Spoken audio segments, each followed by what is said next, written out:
Bismillahirrahmanirrahim. Assalamualaikum warahmatullahi wabarakatuh. Alhamdulillahilladzi anzala as-sakinah fi qulubil mu'minin liyazdadu imanan ma'a imanihim. Asyhadu an la ilaha illallah wahdahu la syarika lah. Wa asyhadu anna Muhammadan abduhu wa rasuluhu la nabiyya ba'dah. Allahumma salli ala sayyidina Muhammadin alladzi lima ughliqa wal khatim lima sabaqa wan nasiril haqq bil haqq ala siratikal mustaqim wa ala alihi haqqa qadrihi wa mizanihil azim. قال الله تعالى في القرآن العظيم أعوذ بالله من الشيطان الرجيم بسم الله الرحمن الرحيم إنما المؤمنون إخوة فأصلحوا بين أخويكم صدق الله العظيم وصدق رسول الله الكريم ونحن من الشاهدين. Puji dan syukur kita panjatkan kehadirat Allah Subhanahu wa ta'ala, di mana atas nikmatnya kita diberikan keberkahan yang berlipat-lipat. Keberkahan dari tempat, alhamdulillah kita hari ini berada di rumah Allah, salah satu masjid kebanggaan masyarakat Jawa Barat, yaitu Masjid Raya Al-Jabbar. Dari aktivitas, keberkahan aktivitas, alhamdulillah pada siang hari ini kita baru menunaikan salat zuhur yang merupakan perintah Allah kepada seluruh orang-orang yang beriman, pada seluruh orang Muslim untuk melaksanakan salat, dan alhamdulillah kita dapat melaksanakannya secara berjamaah sebagaimana yang dikehendaki oleh Allah. Warka'u ma'ar raki'in. Kita ruku bersama orang-orang yang melaksanakan ruku. Kita sujud serendah-rendahnya bersama orang-orang yang melaksanakan sujud. Merendahkan hati, melepaskan segala kesibukan. Kenapa di waktu zuhur ini salat rawatibnya 4 rakaat qabliyah, 4 rakaat ba'diyah? Karena di tengah zuhur ini kita berada dalam kesibukan yang luar biasa. Allah memberikan waktu untuk istirahat dan bagaimana kita bermuajahah dengan Allah. Tidak banyak orang yang diberi kesempatan salat zuhur berjamaah, dan tidak banyak orang yang mendapatkan kesempatan salat zuhur di Masjid Raya Al-Jabbar seperti hari ini. Kata Allah di dalam Al-Quran surat Yunus, innal ladzina amanu wa 'amilus shalihati yahdihim rabbuhum biimanihim. Jadi hidayah yang diperoleh oleh kita itu merupakan hidayah dari Allah, rabbuhum biimanihim, dari Tuhan kita, Tuhan mereka, yang orang-orang yang mendapatkan hidayah karena keimanannya. Karena ada keimanan ngancrik dina diri hati, dina hati, dina manah orang sadayana, makanya kita dapat melaksanakan. Keberkahan yang ketiga adalah keberkahan majelisnya. Masjid Raya Al-Jabbar menyelenggarakan program kajian ba'da subuh wa ba'da zuhur. Kedua kajian ini merupakan majelis ilmu yang seyogyanya harapan seperti halnya disebutkan dalam hadis Rasulullah, "Wamajtama'a qaumun fi maqamin fi baitin baitullah yatsluna kitaballah." Bahwa berkumpulnya suatu kaum di sebuah rumah Allah, yatsluna kitab Allah, kemudian membaca Alkitab. Yatadarrasuna bainahum, kemudian melakukan tadarus, melakukan kajian atas makna-makna hikmah yang terkandung di dalam Al-Quran. Kata Rasulullah, illa nazzalat alaihimus sakinah, maka tidaklah kepada mereka akan diberikan, diturunkan pertama, diturunkan nazzalat alaihimus sakinah, diturunkan ketentraman. Orang yang terbiasa dengan majelis ilmu, dia akan senantiasa memperoleh ketentraman. Paling tidak orang yang terbiasa dengan majelis ilmu, dia akan mementingkan sesuatu yang penting dan tidak mementingkan memang yang tidak penting. Kenapa? Karena terkadang kita mementingkan yang tidak penting, tapi justru tidak pentingkan yang penting. Apa contohnya? Kita mengejar-ngejar dunia, mengejar rezeki. Penting itu, tapi yang sudah pasti, itu sudah pasti Allah datangkan. Wa ma min dabatin illa 'ala Allahi rizquha. Semuanya sudah pasti memperoleh rezeki. Kenapa yang sudah pasti kita tidak harus pusing? Tetapi yang sudah pasti, apa pasti itu? Bekal untuk hari akhir nanti. Kita tidak pentingkan. Maka majelis ilmu ini adalah akan mementingkan apa yang memang seharusnya menjadi penting dan memposisikan sesuatu yang memang tidak terlalu penting untuk dalam posisi tidak menjadi prioritas. Yang kedua adalah ghusyatul rahmah. Yang kedua, dia akan dinaungi dengan rahmat. Majelis ilmu itu pasti akan ada rahmat. Apalagi sambil berzikir. Rasulullah dalam hadis Salman, ada sahabat yang berzikir kepada Allah. Kemudian Rasulullah melewati sahabat itu. Kemudian Rasulullah bertanya, apa yang kalian ucapkan? Tidaklah aku melihat Allah turunkan rahmat di tengah-tengah kalian. Dan aku sangat menyukai majelis itu. Hadis riwayat Bukhari. Masya Allah. Majelis ilmu itu luar biasa. Dan yang terakhir, majelis ilmu ini adalah bagaimana dengan majelis ilmu itu kita akan dikelilingi para malaikat. Dalam sebuah hadis, malaikat menurunkan sayapnya, ridho dengan majelis ini, seraya berdoa kepada Allah untuk memohonkan ampunan kepada orang-orang yang hadir di majelis itu, disebutkan nama-namanya kepada Allah. Di samping itu, Allah juga menyebutkan bahwa wa dzakarahumullahu fi man indah. Allah juga menyebutkan mereka yang ada di majelis itu. Seperti kita disebut nama dalam sebuah perayaan yang dihadiri presiden atau dihadiri pejabat, disebutkan. Ini kita disebutkan nama oleh Allah di hadapan orang-orang yang dimuliakan oleh Allah. Siapa dia orangnya? Ahli majelis ini. Masya Allah. Mudah-mudahan bertahannya kita di majelis ini menjadi salah satu syariat diampuni segala dosa dan kesalahan kita, diturunkannya rahmat dari Allah, dan juga menjadikan perantara kita akan disebutkan oleh Allah di antara orang-orang penghuni surga nanti. Jamaah rahimakumullah. Dalam momentum setiap tahun kita selalu menghadapi 17 Agustus. Kita selalu memperingati peringatan kemerdekaan Republik Indonesia. Tahun ini pemerintah memunculkan tema bersatu berdaulat, rakyat sejahtera, Indonesia maju. Kita dikuatkan oleh pemerintah untuk mengokohkan persatuan. Di tengah situasi geopolitik yang penuh dengan ketidakpastian, Israel dengan Palestina yang tidak berkesudahan. Pada saat sidang PBB sudah akan serentak mengumumkan kemerdekaan Palestina, justru Israel beberapa hari yang lalu melakukan ekspansi setelah perintah Netanyahu.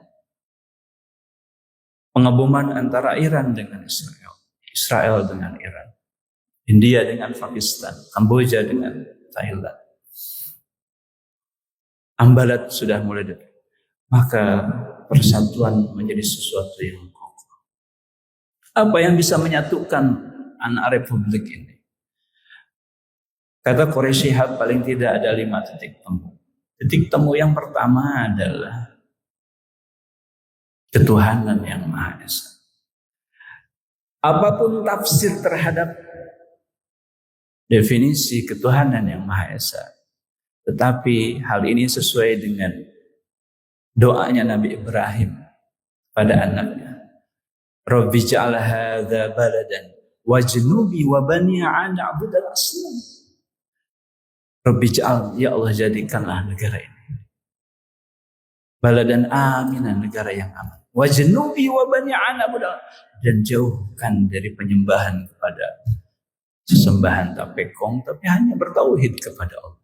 Terlepas tafsirannya apa, tapi ketuhanan yang Maha Esa menurut Quraisy Shihab adalah salah satu titik temu perekat persatuan antara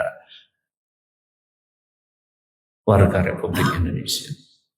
Yang kedua, perekat yang kedua adalah kemanusiaan. Kemanusiaan yang seperti apa? Kemanusiaan yang adil dan beradab. Ada kemanusiaan tapi tidak adil.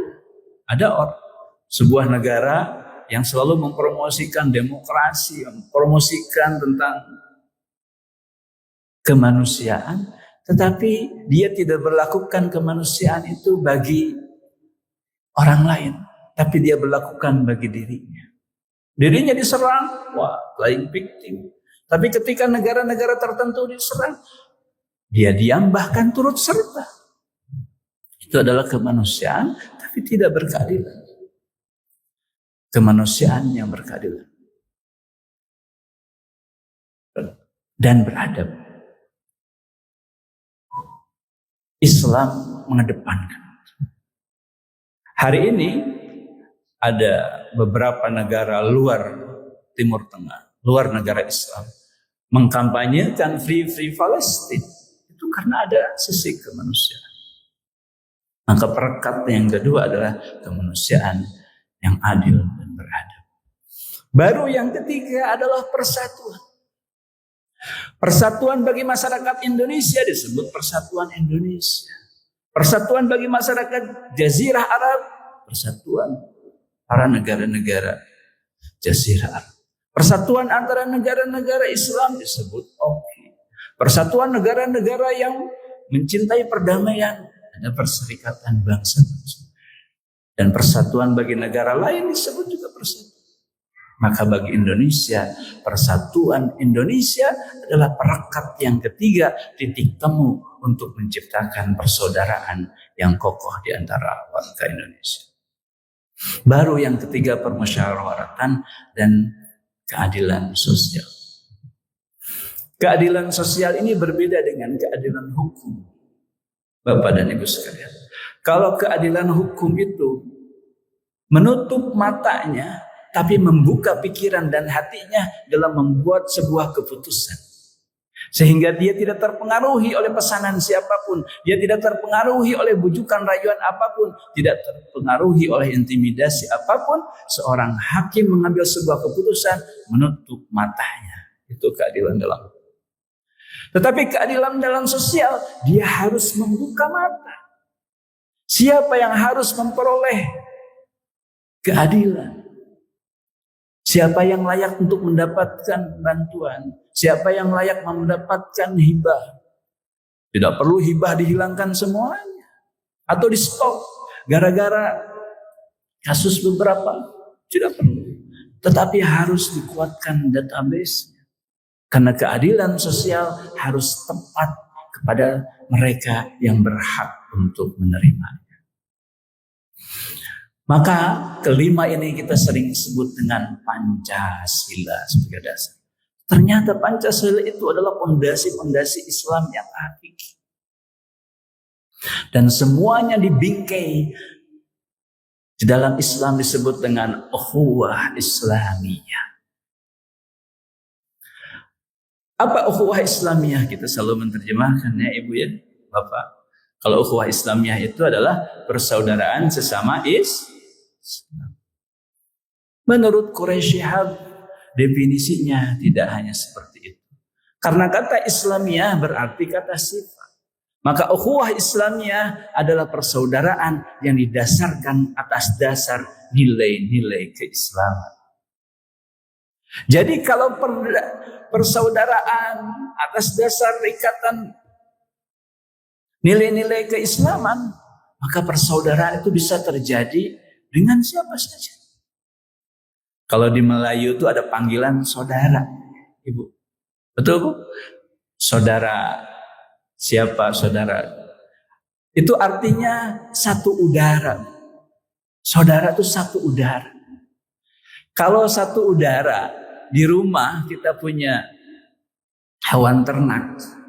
Kita satu udara dengan hewan ternak.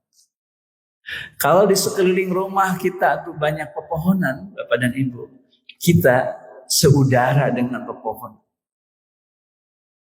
Maka ukhuwah Islamiyah, kita harus menjaga hubungan dengan alam, kita harus menjaga hubungan dengan makhluk yang lain, apalagi dengan manusia. Kata Ali bin Abi Thalib, an-nasu sinfani. Manusia terbagi menjadi dua. Imma akhun laka fid din wa imma akhun laka fil insaniyah. Ada persaudaraan diikat atas dasar keagamaan, ada persaudaraan diikat atas dasar kemanusiaan. Dan ikatan atas dasar kemanusiaan didahulukan atas dasar keberagamaan. Saya bilang keberagamaan, bukan beragam. Contohnya apa? Contoh misalkan ada air segitu-gitunya, tapi ada anjing yang kehausan. Kita badai wudhu, Pak. Wudhu dulu atau ngasih anjing dulu tuh? Memberi anjing yang kehausan. Kita cukup bertanya, sampai sebegitunya Islam mengajarkan. Masya Allah. Jadi hubungan kemanusiaan jauh. Coba kita urai. Contoh ada Al-Quran yang begini. Kalau kita menggunjing sesama saudara yang lain, sering disebut dengan seperti apa ya? Sebutkan dalam Al-Quran itu sebut dengan ayyakulala ma'akhi. Apakah engkau suka memakan daging saudaramu? Akhihi, kata akhi itu tidak definisinya hanya membicarakan kejelekan atau gibah orang Islam saja. Ayakulala ma'akhihi fakarihtum. Tapi kita membicarakan siapapun itu tidak boleh. Jadi di situ akhi, di situ definisinya bukan hanya orang yang beriman yang dibicarakan. Orang yang luar berbeda iman dengan kita sekalipun tidak boleh dipergunjingkan. Atau ada dalam ayat lain dalam Quran surat Al-Mumtahanah ayat berfirman, la yanhakumullahu 'anil ladzina lam yuqatilukum fid din wa lam yukhrijukum min diyarikum an tabarru wa tuqsitu. Tidak melarang Allah untuk berbuat baik dan berbuat adil kepada mereka yang tidak memerangimu atas nama agama dan tidak mengusirmu dari negaramu. Antabarru wa tuqsit.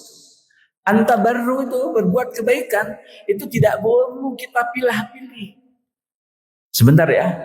Oh, ada yang terjatuh di jalan, ditanya dulu, kamu agamanya apa? Islam atau bukan? Tidak. Tapi ditolong dulu. Antabarru.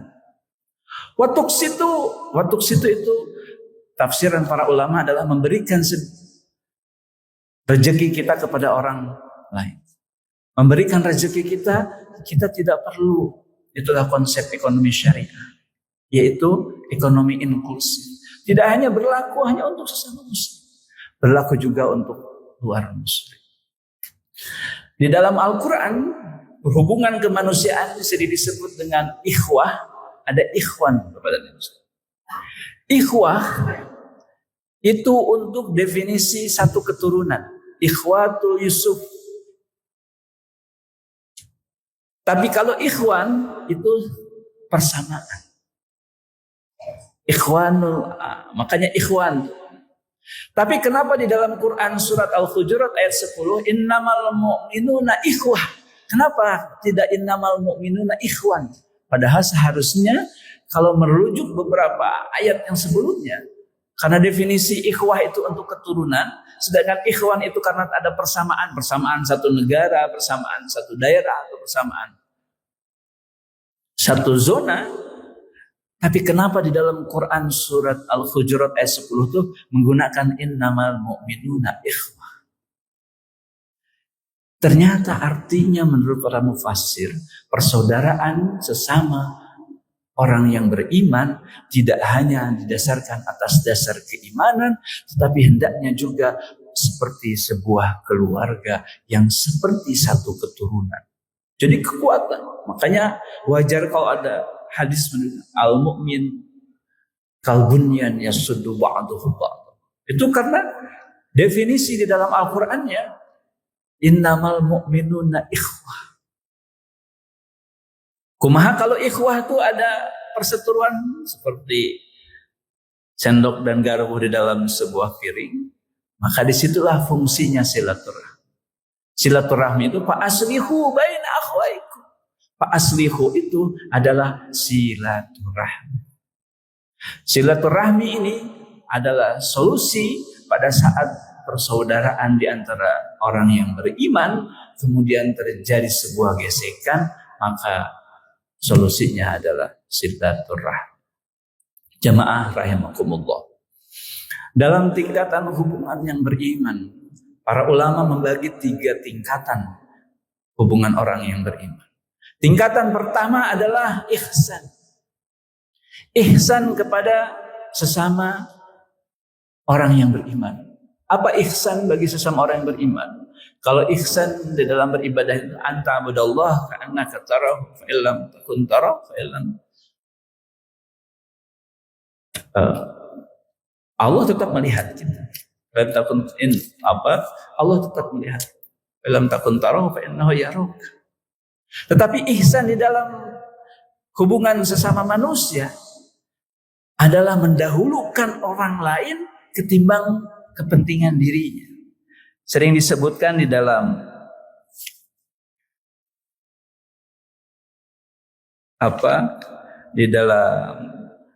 firman Allah surat Al-Hasr itu wa yu'thiruna ala anfusihim walau kana bihim khassasah. Jadi mereka mendahulukan orang lain walaupun dirinya kesulitan. Nah, itu tingkatan tertinggi di dalam hubungan sesama orang yang beriman. Mendahulukan orang lain, melihat orang lain seperti dirinya. Sedangkan yang kedua, tingkatan yang tengah-tengah adalah yuhibbu li akhihi ma yuhibbu li nafsi. Mencintai saudaranya seperti mencintai dirinya. Jadi kalau mau merasakan bagaimana rasanya mencubit orang, rasakan diri kita dicubit dulu. Kalau sakit, orang lain akan menjadi sakit. Sebagaimana hadis Rasulullah, la yu'minu ahadukum hatta yuhibbu li akhihi ma yuhibbu li nafsi. Jadi levelnya sama. Memposisikan kita dengan orang lain itu sama. Itu yang kedua. Dan yang terakhir adalah sebagaimana disebutkan dalam hadis al-muslim man salimal muslimuna min lisanihi. Dalam ayat yang lain, al-muslim man saliman nasa min lisanihi wa yadihi. Yaitu orang yang merasa dia selamat. Kalau para ulama itu, kalau tidak bisa memuji, jangan menjelekkan. Kalau tidak bisa memberi, jangan menahan hak orang. Kalau kita tidak bisa menyelamatkan, maka jangan menjerumuskan. Itulah seminimal-minimalnya hubungan sesama orang muslim. Jamaah sekalian, kita semua tentu tidak luput dari kekurangan, gesekan, dan hubungannya. Maka momentum 17 Agustus ini haruslah menjadi momentum untuk mempererat kembali, mengikatkan kembali hubungan persaudaraan, khususnya persaudaraan antara sesama saudara satu beriman. Hubungan dengan tetangga-tetangga yang mungkin berbeda keimanan, yang disebut dengan masyarakat marhamah. Kemudian membangun sebuah negara yang penuh dengan persatuan, yang dalam definisi bangsa kita bersatu, berdaulat. Maka terbangunlah sebuah baldah thayyibah wa rabbun ghafur. Sebagaimana doanya Nabi Ibrahim, Rabbi ja'al hadza baladan aminan warzuq ahlahu minats tsamarat. Jadi mudah-mudahan kita semua 80 tahun Indonesia merdeka. Indonesia tidak hanya maju, tetapi Indonesia juga penuh dengan keadilan, penuh dengan keadaban, dan diliputi dengan ikatan-ikatan ukhuwah yang penuh dengan keislaman. Kita mulai dari sekarang, kata Ibnu Athaillah, malan takun bidayatuhu, lam takun nihayah.